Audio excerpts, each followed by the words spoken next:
Продолжуваме со студио 10. Наш следен гостин е заменикот министер во Министерството за односи меѓу заедниците, господинот Неждет Мустафа. Неждет Мустафа, благодарам што ја прифативте поканата и сте наш гостин. Благодарам за вашата покана.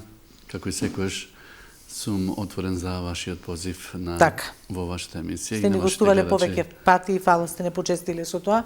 Господин Мустафа, еве како шлагворд за овој наш разговор, бидејќи доаѓате од ресорот за односи меѓу заедниците, имавме она, сигурно и вие се информиравте за она неубава прилика што се случило, на која што реагираше со статус на Facebook господинот Ердоган Сарач, председателот на националното, да не го погрешам да го прочитам, на Движењето за национално единство на турците во Македонија, бидејќи не им било дозволено во Сааткулата во Гостивар, не им било дозволено, не била прочитана молитва и на турски јазик, што им е определено со каноните или законите, како се вика, на ИВАЗ. Што имате да кажете на овој план? Дали сметате, он го обвини, нели, реисот на ИВАЗ за јазична дискриминација дека се прави? Па добро, тоа се многу сензитивни, чувствителни настани.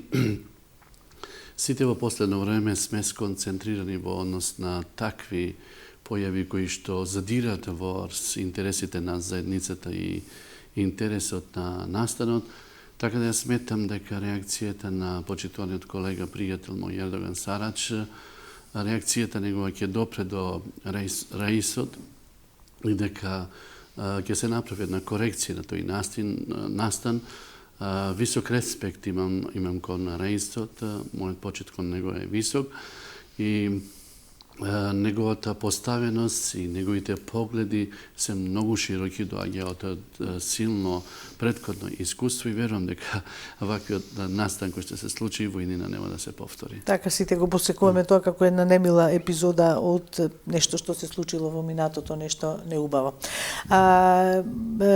Господине министер, заменик министер практично, што се случува во Министерството за односи меѓу заедниците, бидејќи е министерство кое што претходно ваш претходник беше човекот кој што сега е избеган од Македонија. Што наследивте таму, на што се фокусирате во моментов? Па добро, ја мислам дека министер Стоилковиќ на повеќе наврати ја објасни таа состојба во врска со ова министерство на кој што ние веќе сме таму 6-7 месеци и сметам дека нашата позитивна енергија во промена на нашата поставеност и во задржување на програмските определби на тоа министерство малце ни зафати време додека се средувале на трешната поставеност и сметам дека сега ни е време кога веќе треба да се посветиме врз програмските содржини на тоа министерство и да оставиме силен впечаток до заедниците дека тоа е дом на сите заедници, дека преку таму ќе се креират имплементацијата на интеграција и инклузија на сите заедници во нашата влада, во нашите владини структури и дека дефинитивно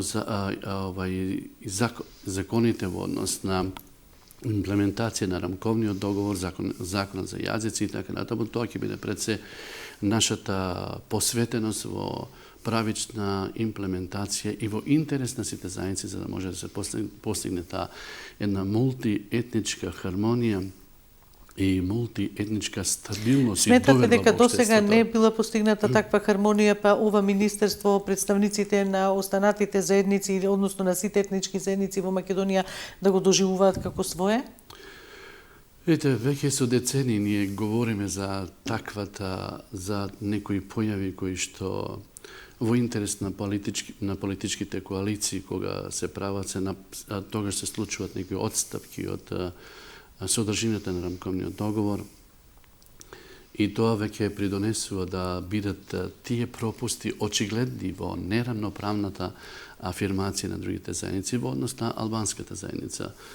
Така да добро е што постои ова министерство и добро е што нашата заедничка поставеност со министер Стоилковиќ пред се застива на строго посветеност на законите.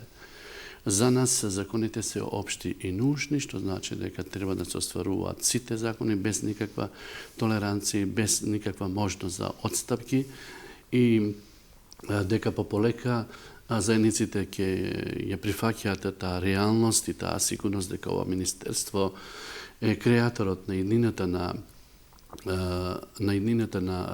Република Северна Македонија во однос на етничката хармонија и етничката праведност во однос на нивниот соживот, во однос на нивните секојдневни решавања на нивните интереси, се на ниво на законските основи. Така, без фаворизирање на некои во однос на некои други, дека се смесите еднакви пред законите. Споменавте преска за делокругот на вашето делување во рамките на ова министерство. Рековте за законот ќе гледаме како законот за употреба на езиците како се спроведува. Што велате ве прелиминарните ваши прегледувања на оваа можност, сите заедници, представниците на сите заедници, членовите на одредени заедници да се учат на својот мајчин јазик? Мислам дека... И да го користат пред органите на управата, се разбира. Да, мислам дека законите се многу јасни и многу прецизни. Доколку и во минатото и сега се сконцентрираме на строго почитување на законите и нивната имплементација, што значи нужни, и тука нема отстапки дали треба или не треба и колку треба, него само да се сконцентрираме на нивната имплементација. Сметам било која отстапка би се направило како во минатото, тогаш тие отстапки во иднина ќе продуцират такви последици кои што ги имаме и денес. Во минатото јас уште кога бев пратен и говорев за една таква ситуација, дека отфрлуваме во однос на една национална афирмација, каде што во иднина ќе може да се доведе до една дерамнотежа во однос и излез од рамковниот договор во однос на една национална афирмација. Мислам дека денеска фаворизирање на една заедница.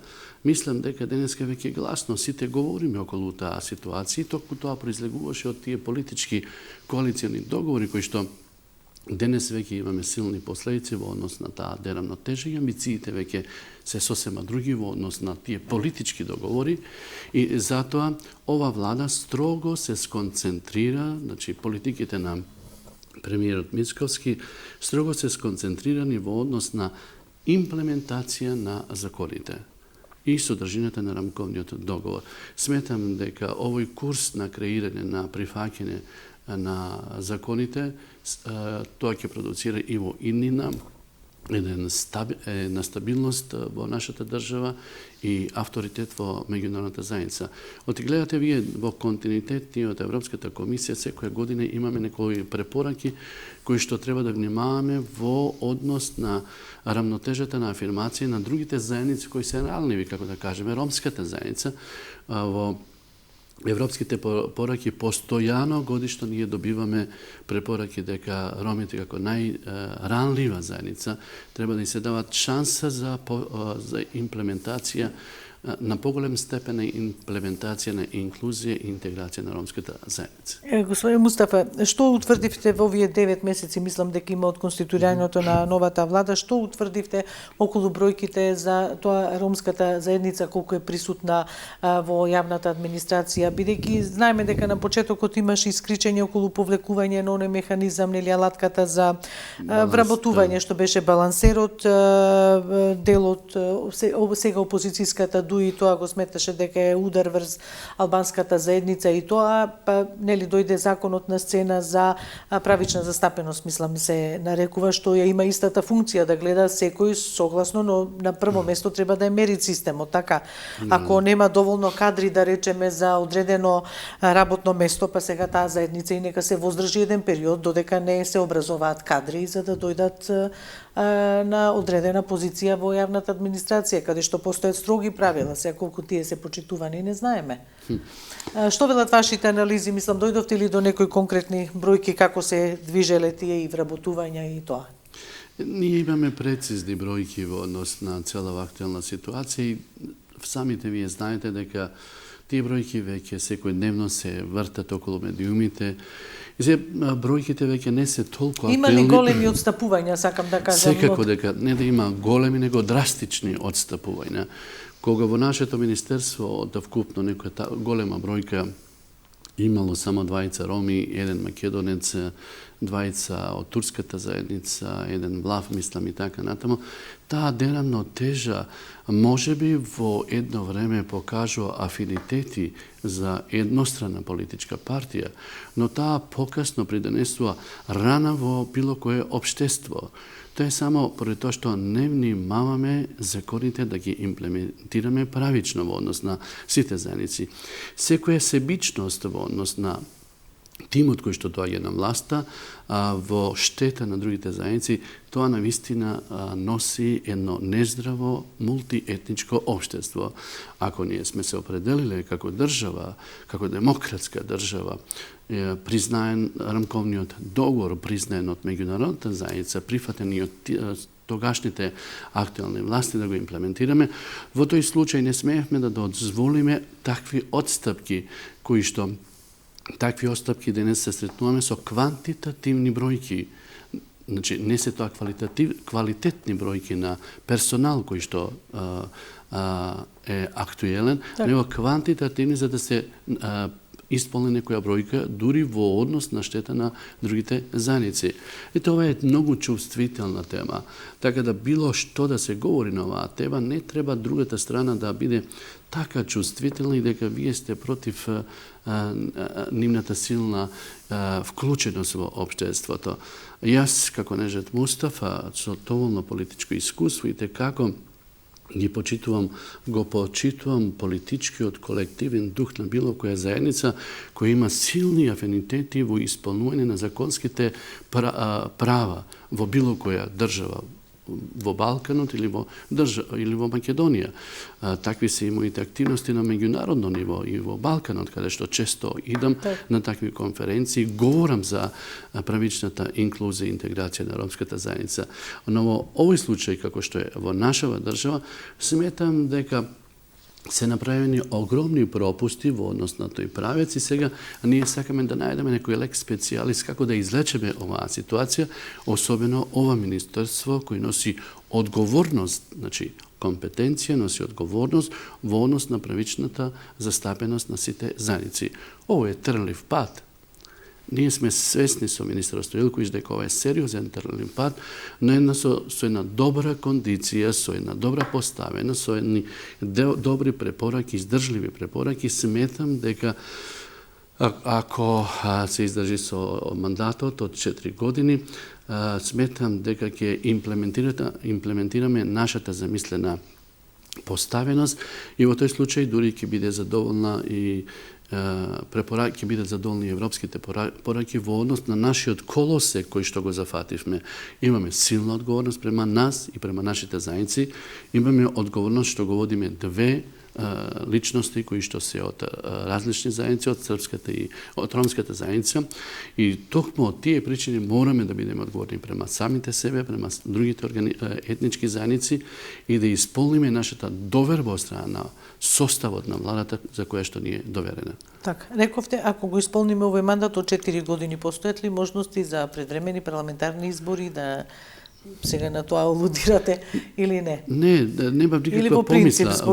Сега говорам принципиелно, ти сега знаете, вие имате програма за 4 години. За 4 години, така, да. Не се знае во еднина како сето тоа ќе се креират политиките и од тие причини и од таа поставеност јас мислам дека имаме еден голем простор, едно големо поле, чувствително поле. За да ги поправите работите, така, ајде вака народски да кажам.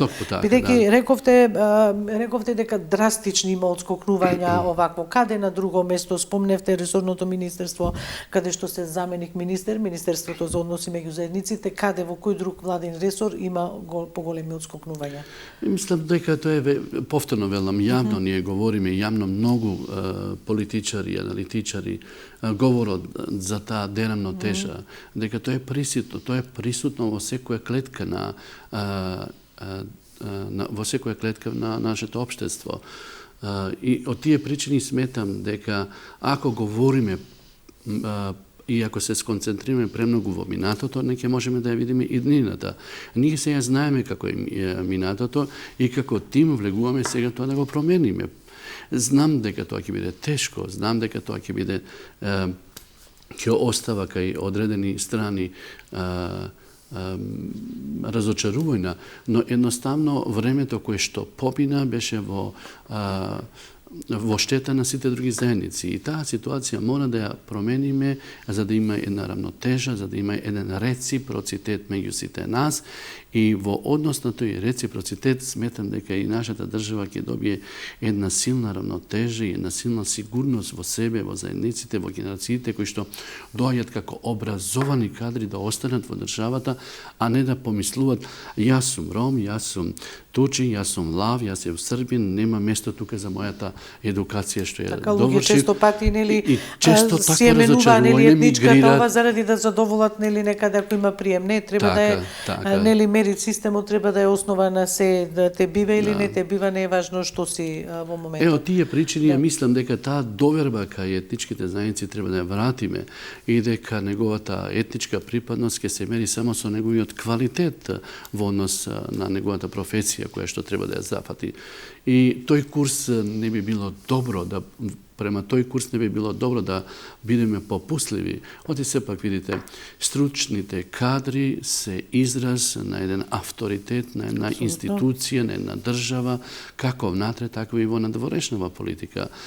Не можете вие држава да градите со нестручни кадри, со неквалитетни кадри, каде тоа не само што е штета на субјектот, него тоа е штета и на самите граѓани. То во тој случај граѓаните губат доверба во здравството, во земјоделството, во сточарството. А има ли неквалитетни кадри, господине Мустафа? Нема за бројки да ве прашам. Има ли неквалитетни кадри? Кадри што не задоволуваат да бидат на одредено место? Мислам дека тоа е веќе препознатливо. Нашите добри кадри веќе излегуваат надвор каде што зафаќаат место во Западна Европа.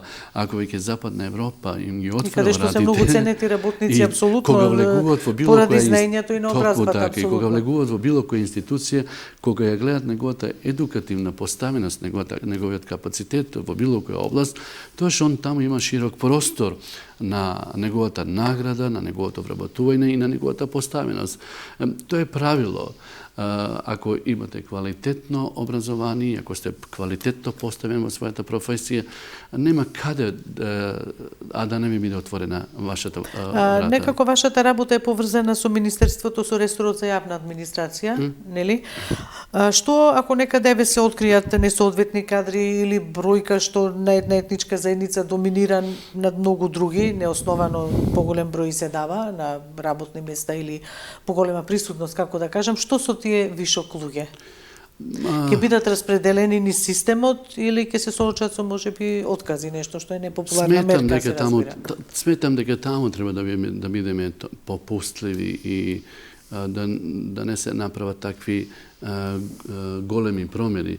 На кадри кои што не е соодветен во однос на одредена професија, треба да му се најде соодветна позиција како би можело сепак он е веќе внатре во државната администрација и не би требало да се остави на улица. Во тој случај ќе се зголеми незадоволството на многу повеќе лица кои што остануваат без работа. И он не е виновен е оној кој што го кандидирал на таа позиција. И сметам дека политиките на премиерот Мицковски се позитивистички. Он не гледа да гради незадоволно општество, него гледа да гради здраво, задоволно општество и општество со кадри кои што се соодветни во било која професија. И сметам дека таму но тогаш партиите ќе треба да се простат со на можност што имаат да полнат партиски кадри во јавната администрација, бидејќи знаеме јавна тајна е дека јавната администрација е представувала како јасли за згрижување на партиски кадри. Иако не велиме дека партиските кадри не треба да се вработуваат, апсолутно, и секој си има право на краишта и за политичка определба. Се е тоа легитимно, меѓутоа пак ќе речеме дека мерит системот треба да е во основата на се. Ете, говориме за нешто што Македонија не е изрод. Таа јавна администрација е билдана низ годините, сите овие 33 години. Не е од вчера, да речеме, и тоа. Видите, мислам дека се создава една или сметате дека е тоа само перцепција во јавност? Се создава еден таков печаток во Македонија дека као да сме ние единствена држава во Балканот, во Европа, која гради партиски вработување и така натаму. демократијата познава таков пристап. Во било која демократска држава ви учествувате на избори со партиско членство за да ги добивате изборите и да ја имплементирате вашата програма. И кога членовите на таа партија се солидарни и учествуваат на изборите за да ја добивате власта, секако кога имате квалитетни кадри во интерес на државата, тогаш давате приоритет и на нив, и на сите други граѓани. Значи, не правите некоја постапка. Во тој случај, ако не ги наградувате своите членови, ќе се создава незадоволство кој што вие не ќе можете да ја одржите власта. Тоа е познат принцип и пристап низ цела Европа. Нема каде што тоа не е присутно, но во тој случај не смее да се изостават кадрите на интелектуалците кои што независно од нивната политичка припадност во однос на еден конкурс, тоа е во интерес на општеството, на државата, да не се селектира квалитетот на образованието на интелектуалците во однос на нивната припадност. И тука е оној бенефит и она величина на еден тим, на една влада, кога нема селективен пристап. Ја мислам дека ова влада нема таков селективен пристап и внимава и често ги слушаме апелите на премиерот Мицковски дека сака да ги задржи квалитетните кадри, едуцираните интелектуални капацитети во нашата држава, каде што тоа ќе биде и сигурен пристап кон нашата иднина и кон довербата на сите граѓани, дека нема селективно вработување во однос на стручните кадри. Така, господине Неждет Мустафа, еве ние трета недела живееме со таа трагедија што ни се случи во Кочани. Трагедија која што никој не ја посакува никаде. 59 млади луѓе отидоа, за оние млади луѓе кои се наша насушна потреба, што велите вие, и за институциите и општо за животот овде во државава. Една загуба прво за семејствата, прво за нив млади како такви, второ за семејствата и за сите нас како една колективна тага и неубава несреќа што не снајде. Вие мислам дека после тоа отидовте во Хрватска, ако не се лажам. Како таму се доживеа оваа несреќа и вас, вие лично како ја доживеавте? Има ли Македонија простор да си дозволи такви паушални работи, како што го видовме диското во Кочани, на што личи, значи е надвор од системот по секаков основ, од доле да почнеме па до кров што се вели. Дали смееме да си дозволиме такви паушалности?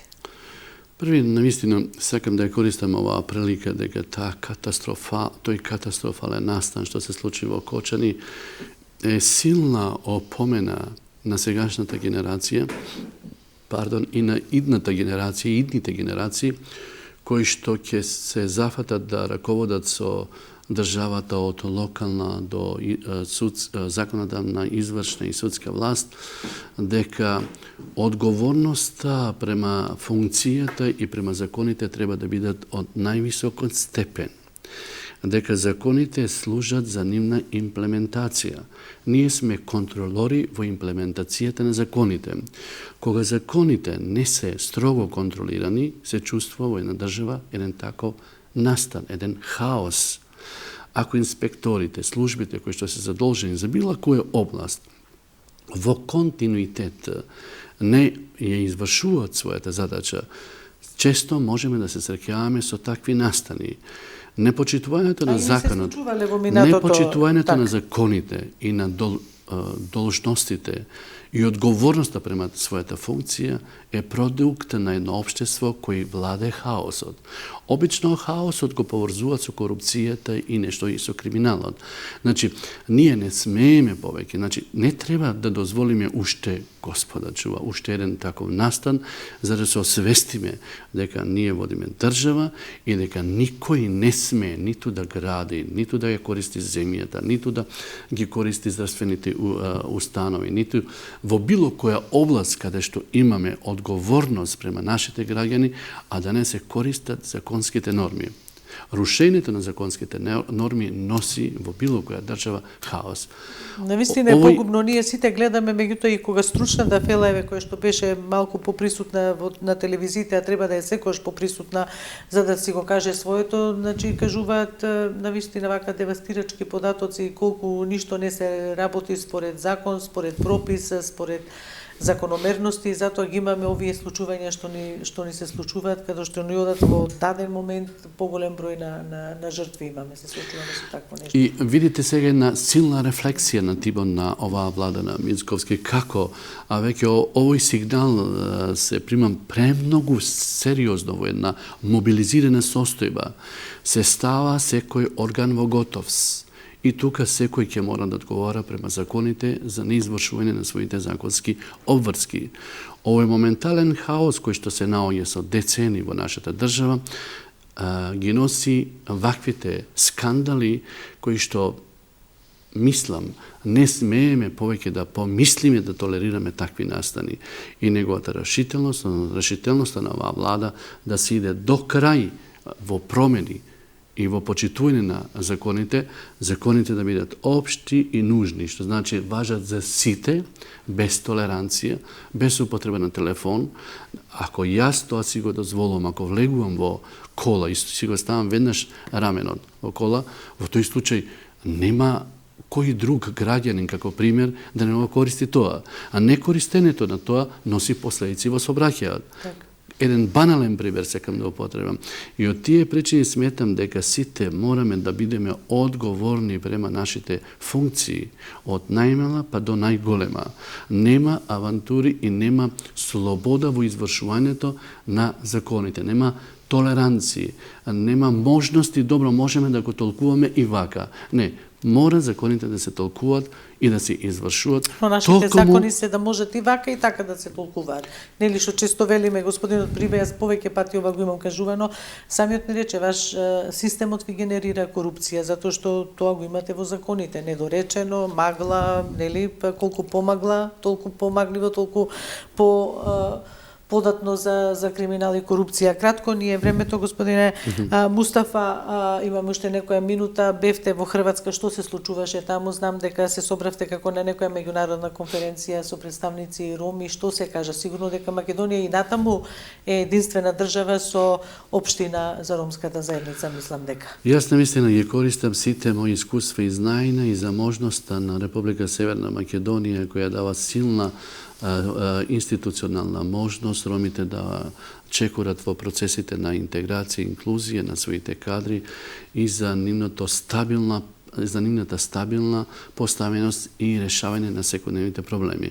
Да, имаме ние успорен развој како во Република Македонија и во целиот регион, но мора да се каже дека сме лидери во Балканот во однос на политичката артикулација и прифаќањето на гласот на ромите во Северна Македонија.